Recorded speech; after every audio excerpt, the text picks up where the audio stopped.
Good afternoon, everyone. Welcome to another seminar of our cycle of seminars of the astronomy department here at the IAG. Today we are very pleased to have with us Dr. Sanjana Curtis. Many thanks, Sanjana, for being here with us, presenting your work today. Okay, let me just briefly introduce her to you. She got her PhD in physics from North Carolina State University. And currently, she's a postdoctoral scholar at the University of Chicago. And next semester, she will join UC Berkeley as a postdoc fellow. Her research is in the field of nucleosynthesis, in core collapse supernovae, and in compact object mergers. And today, she presents the talk entitled Core Collapse Supernovae Explosions, Nucleosynthesis, and Transients. So for those online, please, you turn off your cameras and your microphones during the presentation, and you can make your questions afterwards. And if you are joining us by YouTube, you can ask your question in the chat, and we will ask the question later. So Sanjana, whenever you're ready, you can start your presentation. Thank you for the very nice introduction, and thank you also for the invitation to speak here today. Let me share my screen, and then we'll make sure everything looks good there. Here we go. So I'm really excited to be here today to talk to you about, what did that do? I'm really excited to be here today to talk to you about one of my favorite things in the universe, core collapse supernovae. And the focus of today's talk will be transients, but I have done a lot of work on nucleosynthesis from core collapse supernovae. And currently, I'm a postdoc scholar at the University of Chicago. But a lot of the work that I will show you today was done during my PhD and my brief time at Los Alamos lab. And so a lot of the folks listed here on the title slide have contributed to this work that I will show. And before I really get into the topic itself, I wanted to give you a sense of my research, broadly speaking. And so I am a nuclear astrophysicist. And a multi-messenger astrophysicist. What that basically means is that I'm currently very interested in astrophysical sources that can produce multiple signals. So you can get maybe light, you can get neutrinos, and you can get gravitational waves. And then nucleosynthesis is sort of its own messenger in some sense, as well. And so the two broad things that I'm working on are core collapse supernovae that we will talk about today, and compact object mergers, which we will not talk about, but have occupied a lot of my time in the recent years. And so when I say compact object mergers, I mean mergers of neutron stars with black holes and mergers of binary neutron stars.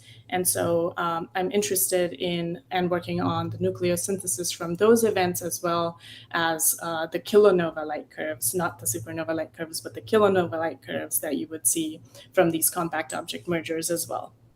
And the way I am approaching this is by connecting detailed simulations that are very physics heavy to observables like nucleosynthesis yields and your light curves themselves. And so this takes the form of a lot of modeling, a lot of mapping from one simulation to the next to sort of self-consistently put together a picture of these astrophysical events.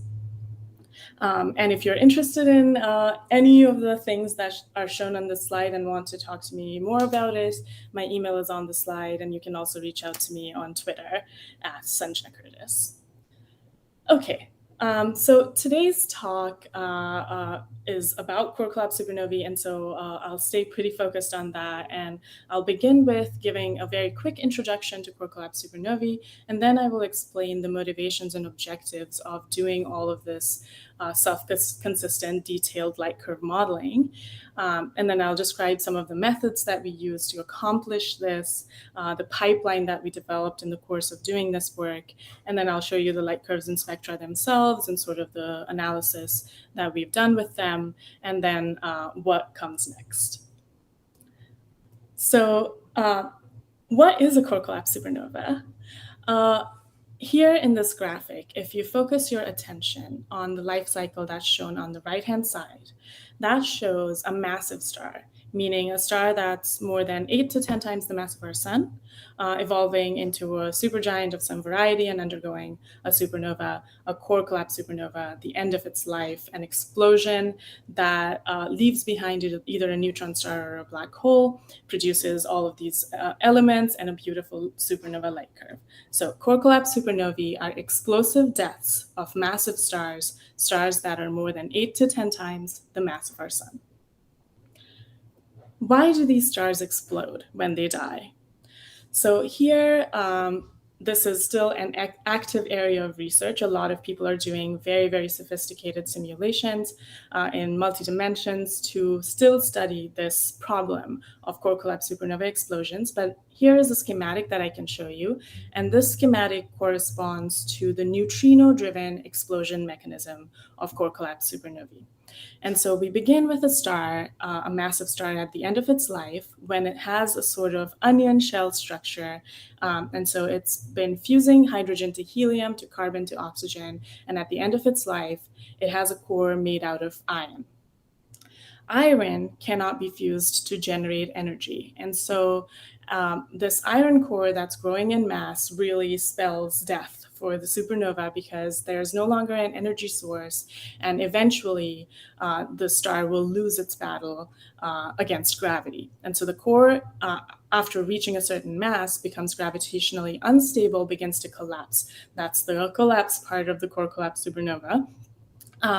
This collapse does not necessarily continue indefinitely. So what happens is that as the core collapses, the densities rise, and eventually you hit nuclear densities. And at this point, your core collapse sort of halts. The repulsive part of the strong force kicks in, and your equation of state stiffens very quickly. And the core bounces back to try to reach sort of a stable configuration. And this bounce of the core launches a shock through the star. So a shock begins to go through the star. Does the shock make the star explode? And that's the key question when you're thinking about core collapse supernovae. And in simulations, what people have found is that actually this shock goes out to some distance and it begins to stall because it's continuously losing energy as it dissociates nuclei, and there's the ramp pressure of the material that's falling in. And so basically, the shock becomes sort of a stationary accretion shock at a certain radius. And what we want is to revive the shock so you actually get a core collapse supernova explosion. And this is where the neutrinos come in. So as all of this is happening, the core is turning into a neutron star. A proto-neutron star is being born at the core of the star, and this neutron star is producing an intense flux of neutrinos. And these neutrinos are carrying away a lot of energy. So if you could get even a small percentage of these neutrinos to deposit energy behind the shock, then you can revive the shock. You can get it to continue going through the rest of the star, disrupting the star ultimately, and producing our core collapse supernova explosion. And so then you get all of this explosive nucleosynthesis and the beautiful light curve. And so that's the story of neutrino-driven core collapse supernovae. The trouble is that these are very tricky to model. There's a lot of complicated physics going on. Everything is relevant, from your general relativity to resolving various fluid instabilities. And so there's a lot of detailed modeling happening in 3D, but the models are very, very expensive. And so if you're trying to do some sort of a broad study of core collapse supernovae, what you still need are spherically symmetric models. The trouble with spherically symmetric models is that even if you put in all of the pieces of physics that are relevant in a spherically symmetric model, you never get core collapse supernovae to explode, except for maybe the lowest mass progenitors. None of the other models explode because you're simply missing a lot of the fluid effects that happen that are resolved in multi-D. And so people come up with solutions to get stars to explode in 1D in spherical symmetry. The approach that I will present today is one of those solutions. And we need these solutions in order to still do physically interesting and physically motivated modeling, but not models that take 6 months to run for one star, for example. Okay, so that's the story of core collapse supernovae. And I am focused on the light curves in this talk, so let's talk a little bit more about that. Why are core collapse supernovae interesting? They're interesting, number one, because they're element factories. So elements like oxygen and neon and magnesium and all of these things that are important to us, important to life, as well as ion group elements, so things from scandium to zinc, maybe even some heavier elements. All of these can be produced in core collapse supernovae. They're also the birthplaces of neutron stars and black holes. Because of the enormous energy output of a core collapse supernova, they shape the galaxies around them. So they shape their dynamical as well as chemical evolution. Core collapse supernovae are also ready-made labs where you can probe the behavior of matter at high densities, where you can probe neutrino physics. And luckily for us, there are also multi-messenger sources. So not only do you have all of these elements being created, the signals that come from core collapse supernovae can span the range of, for example, light and neutrinos and gravitational waves. Now, light is the most common thing. We have so many supernova light curves. Neutrinos we've only detected for supernova 1987A. Gravitational waves, if we're very lucky, we might be able to get them. So what can we try? What can we learn about core collapse supernovae in general by studying the light curves of core collapse supernovae? And here is a figure that just shows you some typical core collapse supernova light curves. And you'll notice some qualitative similarities here because most of these are type 2 plateau, type 2P light curves. But you'll also notice the green crosses, that's supernova 1987A, a very important core collapse supernova, and the light curve of that supernova looks very different from the others. There is no plateau feature, for example. And so even though core collapse supernovae come from massive stars, they produce a range of behavior in their light curves, despite having qualitative similarities. And there's information hidden in this range of behavior about things like the mass ejected in the explosion, the energy of the explosion, how much nickel was produced, how was it distributed in the star, what kind of mixing was happening, for example. And we can use this information to try to constrain the properties of the progenitors of core collapse supernovae. We can also do things like standardizing these light curves, something similar to what has been done for type 1a supernova, and use them to measure cosmological distances, for example. And so light curves of core collapse supernovae are very interesting.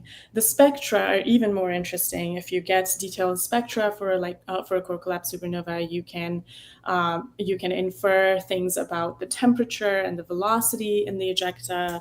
From the line strengths, we can get the composition of the material. From the line profiles, we can find out what sort of mixing was occurring, what was the morphology of the material that was ejected. All of this is to say, core collapse supernova light curves are bringing us information about a lot of different physics, ranging from the properties of the progenitor to how well we understand stellar evolution, which stars explode, which stars don't, how much nickel is made, so things about nucleosynthesis as well. And we want to be able to self-consistently model these things. And that is a huge challenge at the moment. So people have tried to produce big databases of core collapse supernovae or taken an observed supernova and modeled that in detail. The idea of the work that I'm going to show you today is to create a multi-messenger database that starts with a set of stellar progenitors, blows them up, calculates nucleosynthesis in detail, all of this in a predictive way, and then also predicts the light curves that you would expect. And then along with this suite of light curves, you can also have, for the same set of supernovae, the corresponding gravitational wave signal or the neutrino signal that you might expect to see.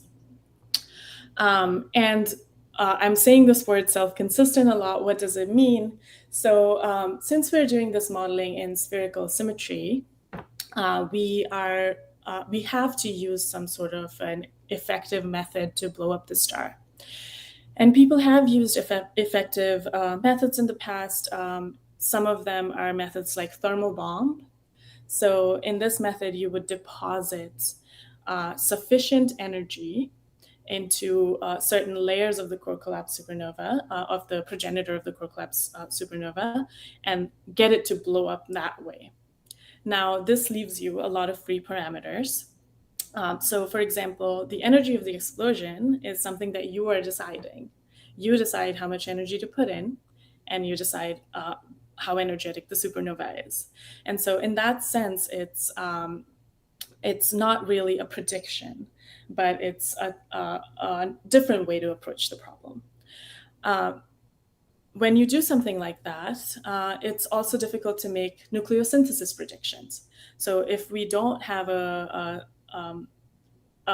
prediction for the energy, we don't really know how burning is happening in the innermost layers of the star where the ion group elements come from, for example. So we don't really have the greatest handle on how much nickel should a 15 solar mass core collapse supernova produce if we don't know what energy it's going to explode with. So this is the challenge of trying to construct a model that's an effective model, but is physically motivated enough to give you and has fewer free parameters that are well constrained.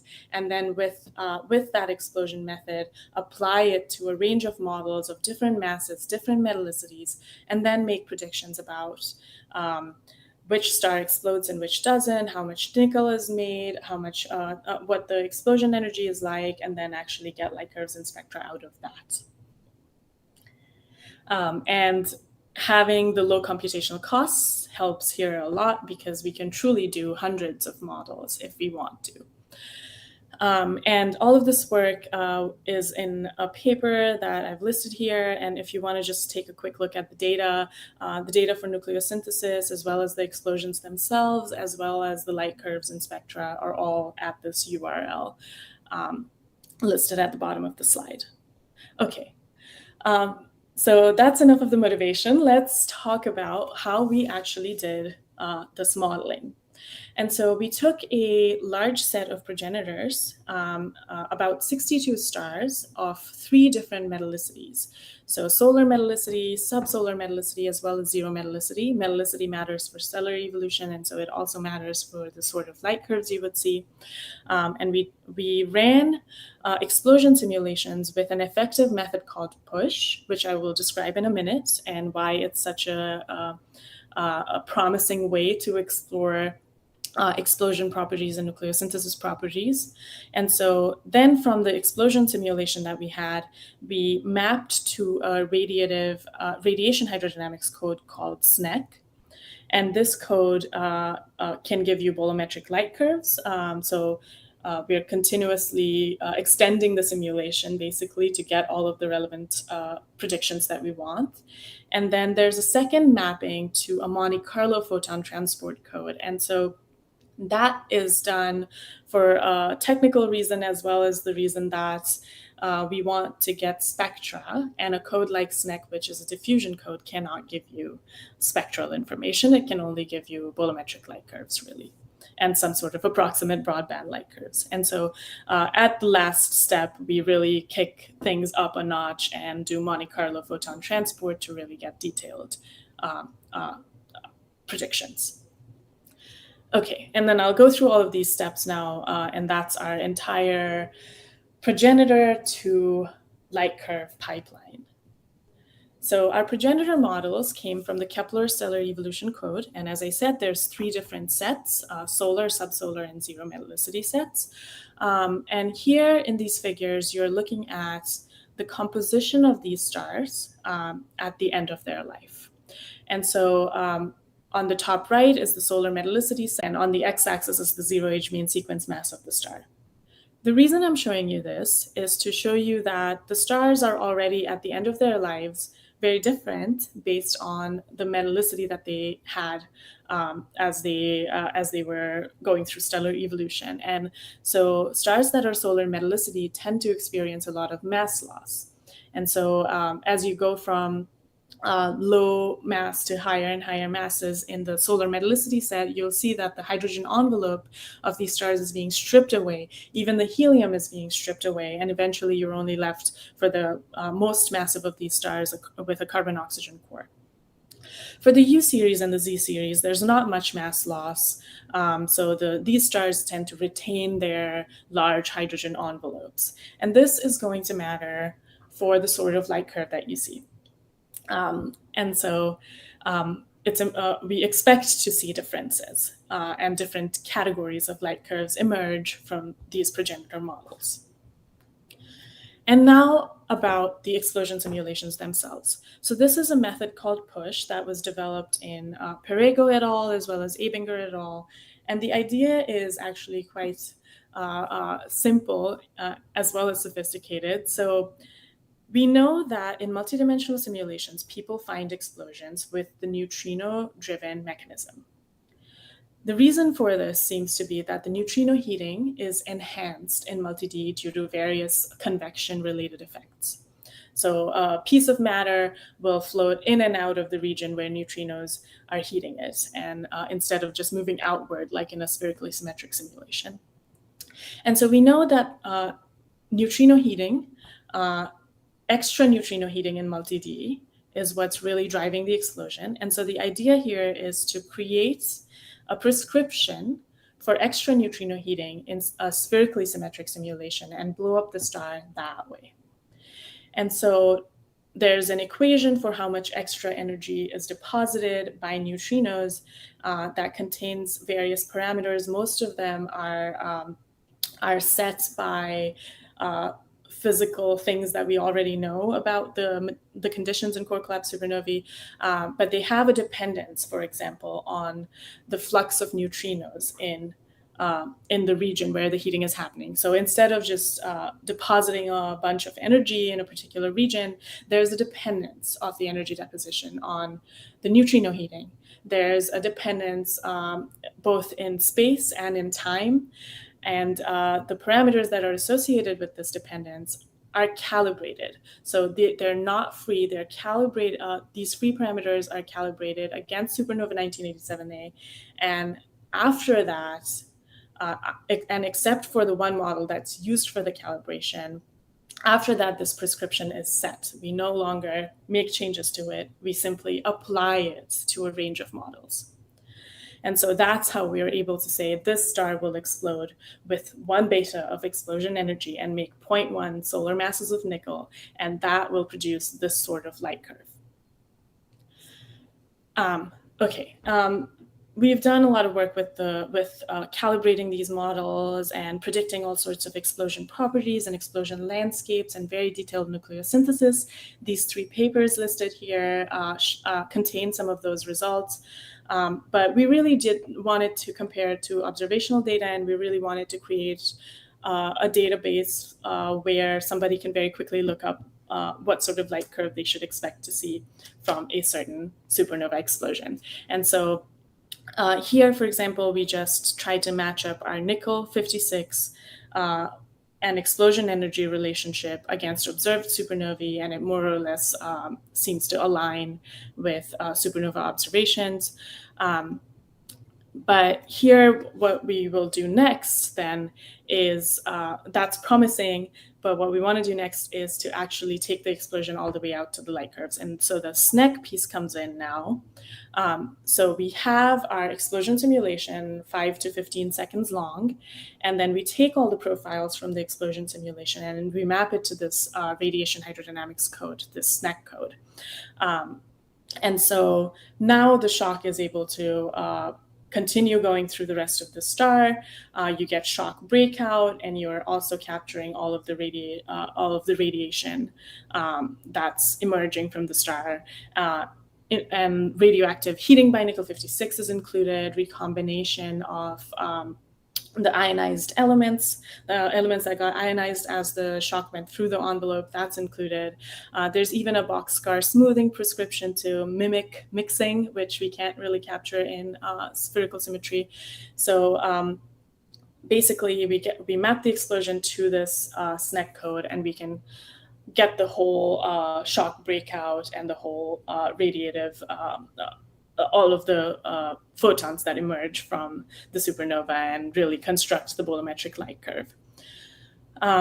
We pick this particular code because at the end of the explosion simulation, your outflow is not homologous. And if we want to do anything with Monte Carlo transport codes like SuperNu, they're formulated in a way that requires your outflow to be homologous. So the SNEC mapping also serves as sort of a way to stitch our explosion simulation to this Monte Carlo code that can really give you detailed spectra. And so the SNEC code, the SuperNu code, is an implicit Monte Carlo code that does radiation transport. It includes line opacities, multi-group absorption opacities for all elements from hydrogen up to cobalt. And so now you can really get detailed synthetic spectra. And we map from SNEC once the outflow is homologous. These are technical details, but when you're mapping from code to code like this, you have to do a lot of detailed testing to make sure that the results that we're getting out are not dependent on the moment that we picked to map things. And so we're doing the best we can with the set of constraints that we have from these various codes. And okay, so that's enough about the methods. Let's look at some light curves. Here are light curves from the SNEC code that we calculated for our solar metallicity set of models. And so from the bottom left to the bottom right, you're going from lower mass stars to more and more massive stars. And you might recall that the more and more massive stars were also more and more stripped of their envelopes. And already you can see the low mass stars, which retain large hydrogen envelopes. They show you a very typical type 2p supernova light curve, the plateau driven by hydrogen recombination, then settling onto the nickel 56 tail. This behavior begins to change into sort of this transition phase where the plateaus are becoming shorter and shorter. The nickel 56 heating is really taking over the shaping of the light curve. And then by the time you get to the most massive progenitors, which are very stripped, nickel 56 is really driving the light curve. And so we are getting this range of behaviors from the solar metallicity set of models. Let's look at the low metallicity models. Here we mostly find light curves that look what we are calling 87A-like. So they still have hydrogen, but they don't have, for the most part, the plateau feature. And there's a reason for this, which will become clear in a moment. Basically, since the plateau feature is driven by the recombination of hydrogen, you need to have hydrogen in the star, but you won't always get the plateau just because you have hydrogen in the star. So there's a lot of information there in the plateau about that people try to capture. So what's the luminosity at 50 days, for example? L50 seems to be an important quantity. The length of the plateau is an important quantity. And the way these things vary across progenitors tells us something about supernovae. Okay, so what we try to do is basically make our qualitative categories of supernova and try to see what properties of the progenitor result in these different classes of qualitative behavior. And after trying a number of things, we picked two things which should affect the light curve very strongly. So the mass of the hydrogen envelope and the pre-explosion radius of the star. This is not some new concept. This just comes from the physics of these explosions. But it's nice to see that where our progenitors fall with respect to their envelope mass and radius, and how this then immediately translates into the qualitative behaviors that we see. And so, for example, the solar metallicity models that are low mass tend to sit in that first quadrant where they have large radii and a lot of hydrogen. Most of our low metallicity models sit in the second quadrant where you have a lot of hydrogen, but the stars are more compact. Then there's a small class of models where the hydrogen has been stripped away and the stars are compact.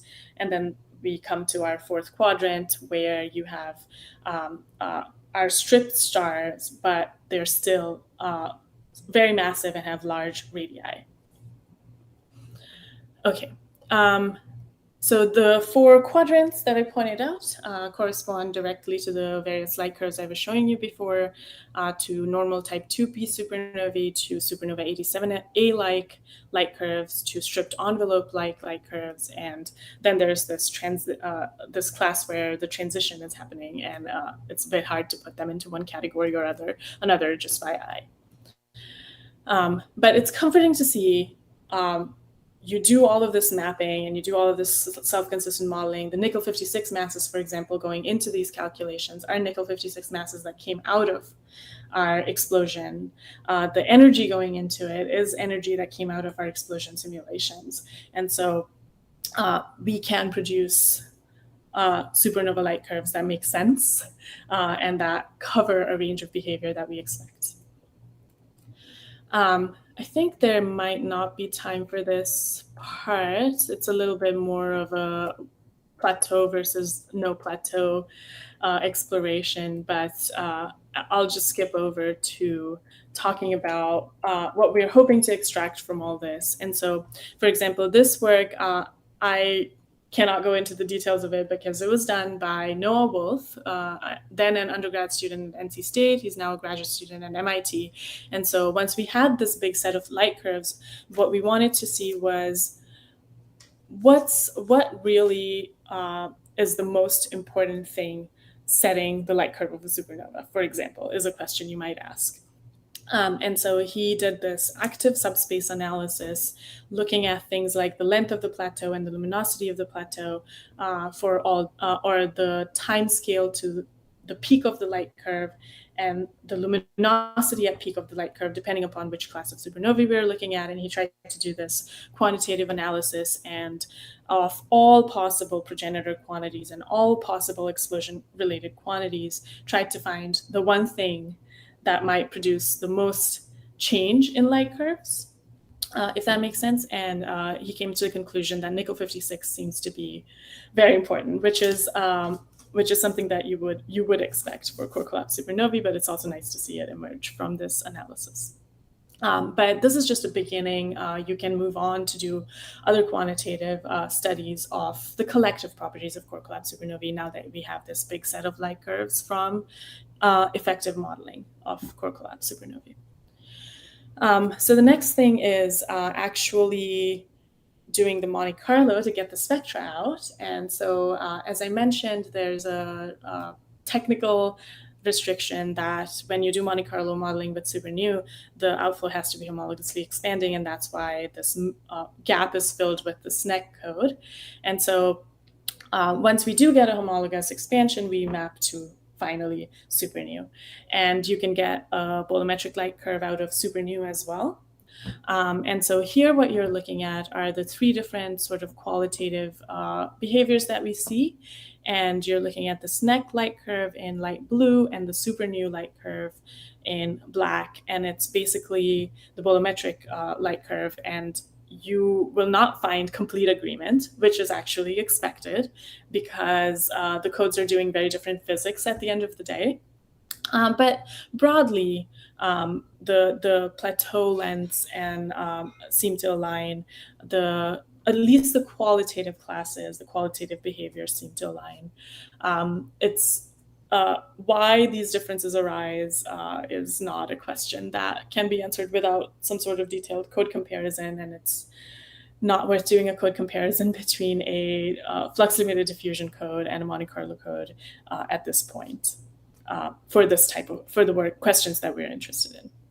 But yes, we have bolometric light curves out of both sets of codes.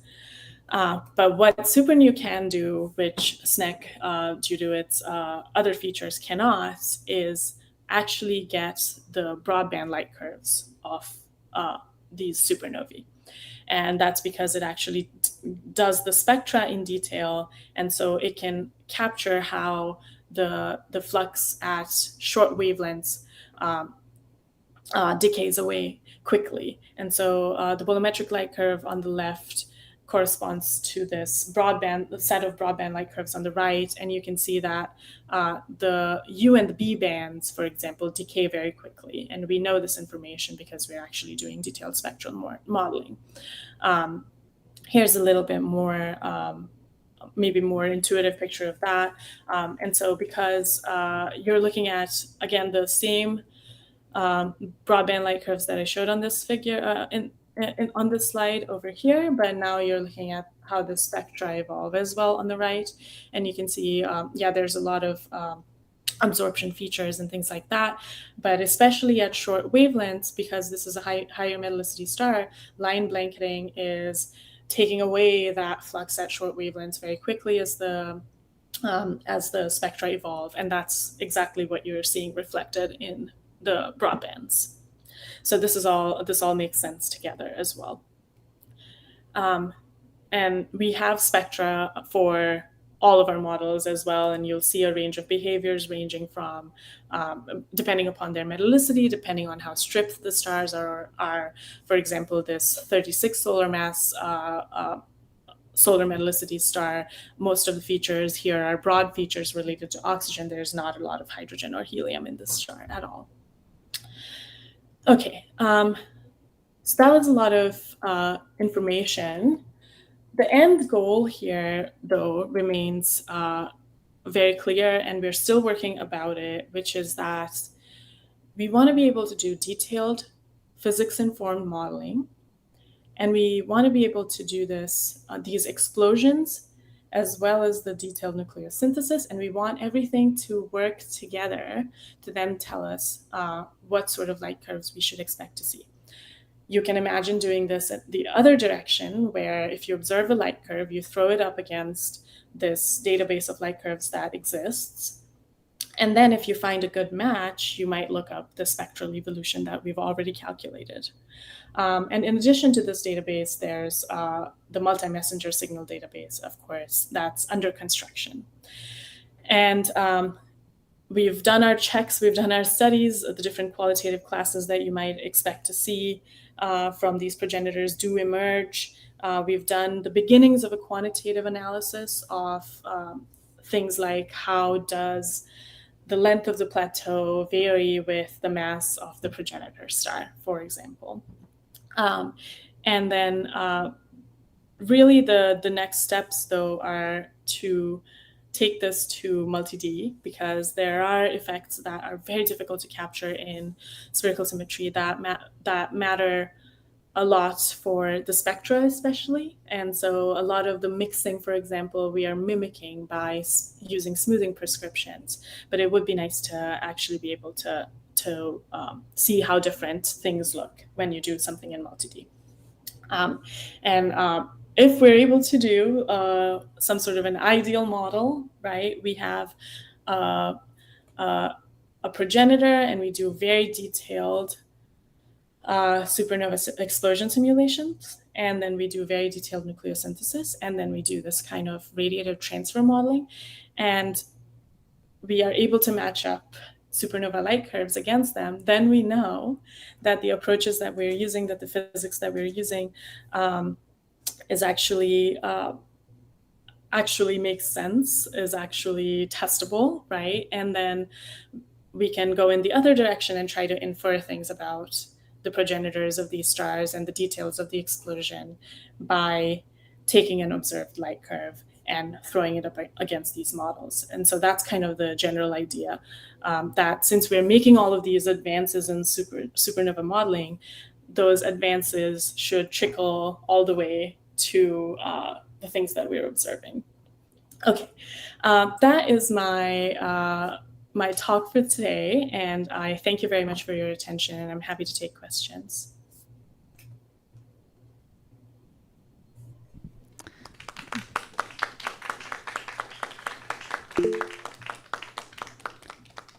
Thank you very much for this awesome talk. Thanks a lot. So let's open for questions. I see some questions on the Google Meet, right?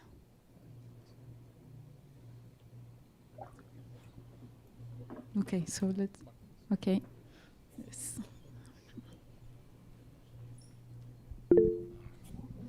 Oh, thank you for this very interesting talk. It was very nice to see. I have a curiosity regarding the spectral synthesis from 1D models. We expect that instabilities will evolve into 3D structures, and then the transfer will get complicated in this case, especially in the optically thin phase. So I would like you to comment on the spectra and also on broadband magnitudes that you derive from 1D models. Yeah. So that part is true. So we're trying to do some sort of mock smoothing and mixing, and that's why I mentioned that what you would ideally want to do is to go towards multi-D. And there it really is that it depends on what kind of problem you're trying to solve. If the idea is to have a quick set of comparison models that are doing well enough during maybe the optically thick phase, then you can quickly match up things like plateau luminosities and things like that. But then after that, I think if you really want very detailed spectra to compare, then you have to go towards multi-D. This is helping us with some sort of model selection, I guess, of which stars to look at. Okay, so let's continue with the questions here in the auditorium, and then we get to the questions in the Google Meet. Thank you very much. My question is there a use for super colliders into simulating supernovae? I'm sorry, super colliders? Could you expand on that a little bit? Like particles accelerator, like the... Yeah, so I guess I know of heavy ion colliders, and that the simulations, for example, of the way heavy ions interact involve a lot of physics that is transferable basically to our simulations, like the plasma and things like that. But I guess aside from that, the main thing that we get from nuclear physics experiments, for example, is cross sections and reaction rates. And so something like the neutrino cross sections, the neutron capture cross sections. Is this in line with what you're asking? Yes. Yeah. So there's a lot of information. Yeah, there's basically what we need for this kind of work is reaction rates and cross sections, as well as once you get to the supernova modeling side of it, the light curve modeling side of it, atomic opacities. And so that's where a lot of the lab things come in, or measuring things about the properties of nuclei as well. So for example, at FRIB, measuring masses and things like that also matter. Thank you very much. Thanks. Okay, so I think Laird was first in the list for asking. Hi, Sanjana. Very interesting talk. Huh? I have more curiosity. What are the conditions for the appearance of this type of supernova? I mean, in terms of metallicity, could the first stars, for example, finish their lives as this kind of object? Do this kind of supernova play their role in the reionization? Could you explain a bit? Yeah. So first stars, okay, so the question, I guess, would be how many of them actually had the masses where they would make core collapse supernovae. So I think a lot of people think that the first stars might have been hundreds of times the mass of the sun. And so if that was the case, then they would experience probably pair instability supernova.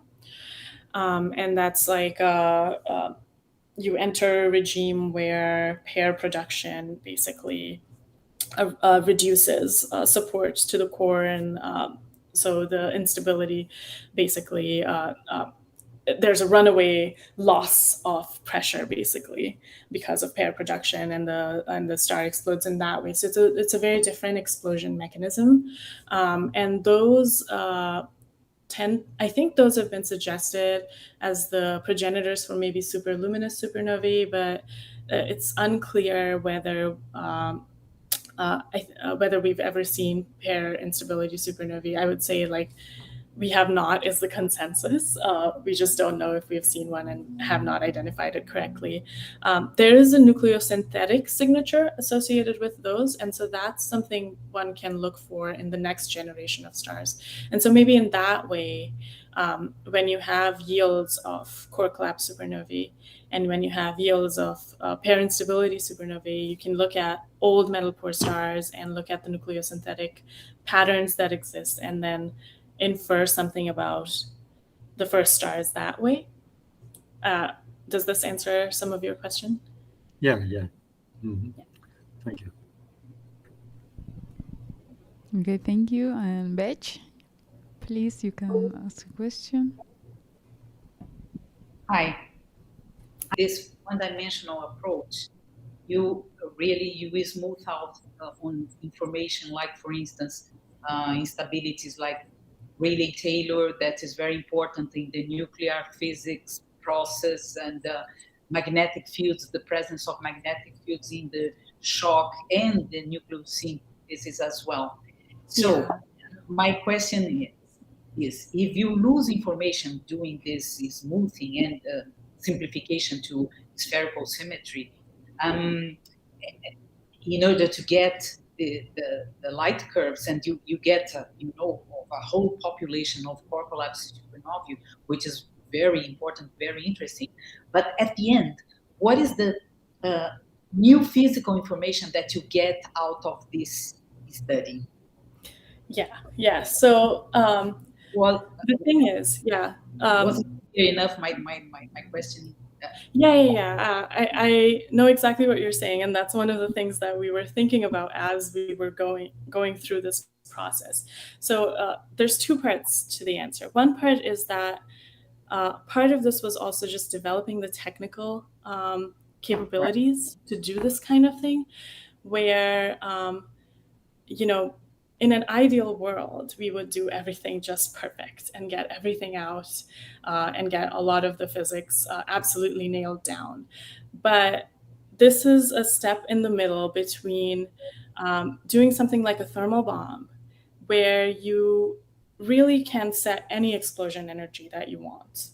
You really can produce any amount of nickel that you want from a progenitor. Well, okay, within reason. And so then it's like, from there, you can produce a range of behaviors for every progenitor model that you look like. So this is an effort to kind of establish a connection between the progenitors and the light curves in a way that is actually physically motivated and predictive. For a 25 solar mass star, from this push approach, we can say things like, we expect the star to explode. And we expect it to leave behind a remnant that's 1.5 solar masses. And we expect it to produce 0.14 solar masses of nickel. And so when we do this push thing and we make these predictions, and we see a light curve that corresponds to those predictions, maybe it's not the perfect solution, but it tells us something about the progenitor, which in other cases it's a little bit difficult if you're, it's a little bit difficult to have this connection from one end to the other if we're doing a lot of things in the middle that are just very free and variable. And so that's kind of like, this is the beginnings of that type of modeling, where you really know the physics that you're doing for the progenitor star. You really have detailed nucleosynthesis. So like in these light curves, the composition that went in was the full nuclear reaction network calculation that came out of our explosion. So it's not just, for example, the composition of the star at the end of its life that went in. You know, so those kinds of things are hidden in here. And so it's basically, we've not made a perfect model, but we've added a lot of missing information in the 1D approaches, 1D modeling approaches that currently exist. For the explosion itself. Yeah, for the explosion itself. And then, you know, you have a composition at the end of the explosive nucleosynthesis. And that composition goes in. So it's not just some amount of nickel that I've chosen to distribute in some part of the star. It's the real composition that came out of or the synthetic composition that came out of the explosion simulation. Right. Can I make another question? If I, yeah, sure.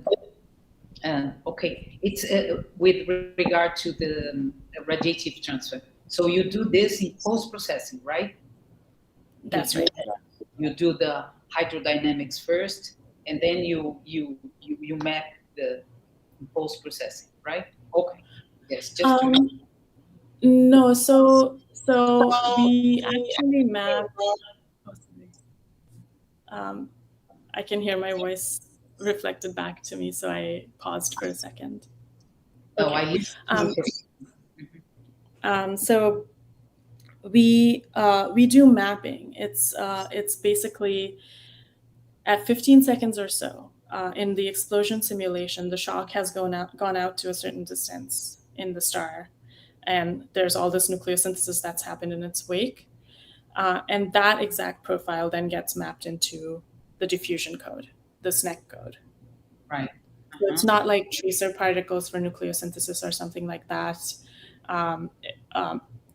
The actual hydro evolution beyond what the explosion simulation can do is done with SNEC. Right. But then you do the radiative transfer, right? Yes, and then at whatever point in SNEC that we find the outflow is homologous, a snapshot of that moment and all that composition.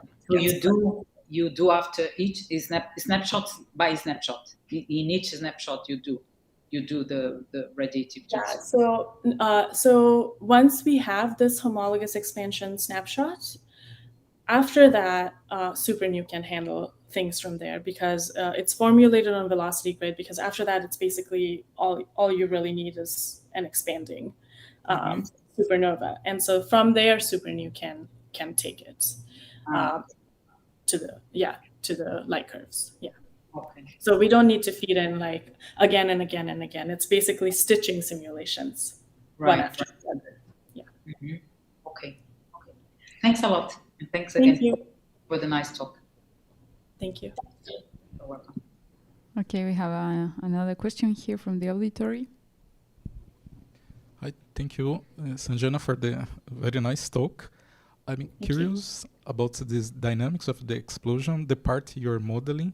So I know that there is a lot of efforts for these multidimensional simulations to get these effects about the neutrino revival. I know you showed it leads to some sort of turbulence and vorticity inside the progenitor.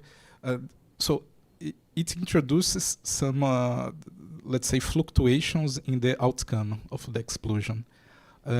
From your intuition, I know there are not many simulations available to test this, But from your intuition, these fluctuations that it can cause for the same initial conditions, metallicity, the mass of progenitors, I guess it could cause some fluctuations in the light curve, the final light curve. We are in a position to measure this, or in your intuition says it's not so important? Actually, so thank you for that question.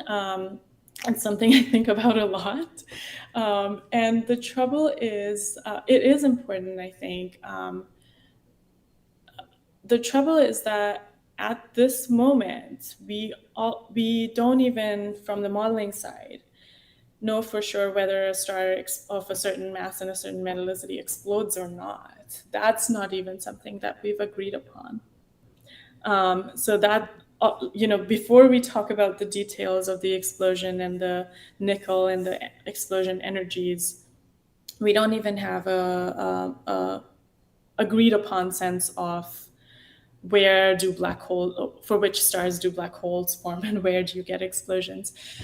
So that's troubling. Now, what we can do and what we are trying to do is find quantities about stars that indicates something about how the explosion might proceed. So it's very difficult at this moment to say, a solar metallicity star of 24 solar masses is going to do exactly this. But by studying through these 1D approaches, by studying lots and lots of stars, and by studying maybe even stars that evolved as binaries, for example, that's one of the things that I'm doing next, rather than all of these stars that were all single star progenitors.